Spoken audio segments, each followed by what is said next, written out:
ગુજરાત પત્રકાર એકતા પરિષદ સંગઠન દ્વારા ડભોઈ ખાતે પત્રકારોને 10 લાખનો વીમા પોલિસી અને આઈ કાર્ડનું વિતરણ કરવામાં આવ્યું હતું.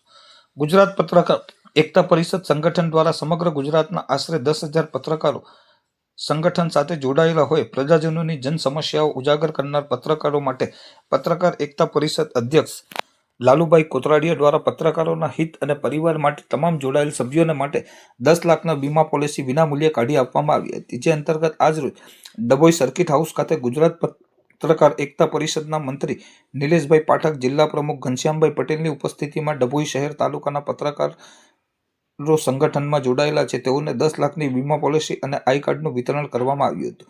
આ પ્રસંગે તાલુકા પ્રમુખ પ્રદીપભાઈ બારોટ, જિલ્લા મહામંત્રી યુસુફભાઈ ફાટિયા, ઉપપ્રમુખ હુસેનભાઈ મંસૂરી અને પત્રકારો મોટી સંખ્યામાં ઉપસ્થિત રહ્યા હતા.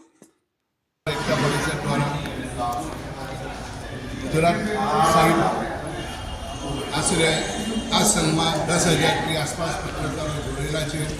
એ પૈકી આજે ડભોઈ ખાતે જે રાજ્યના પ્રમુખ લાભુભાઈ કાટોડિયાએ જણાવ્યું હતું કે દરેક પત્રકારો જો આ સંઘમાં હશે તો એમને ₹10 લાખનો વીમોની પોલિસી સંઘ તરફથી આપવામાં આવશે. જે પૈકી આજે ડભોઈ સર્કિટ હાઉસ ખાતે આજે જે પ્રોગ્રામ કરવામાં આવ્યો એમાં દરેક પત્રકારો જે ડભોઈ શહેર તાલુકાના છે તેમને 10 લાખની પોલિસીના વિતરણ કરવાનો કાર્યક્રમ યોજાયો હતો. જેમાં ગુજરાતના મંત્રી નિલેશભાઈ પાઠક, જિલ્લા પ્રમુખ ઘનશ્યામભાઈ પટેલ વગેરે મહાનુભાવો, પત્રકારો પણ, સિનિયર પત્રકારો પણ અને શહેર તાલુકાના પત્રકારોની ઉપસ્થિતિમાં આજે આ કાર્યક્રમ યોજાયો હતો.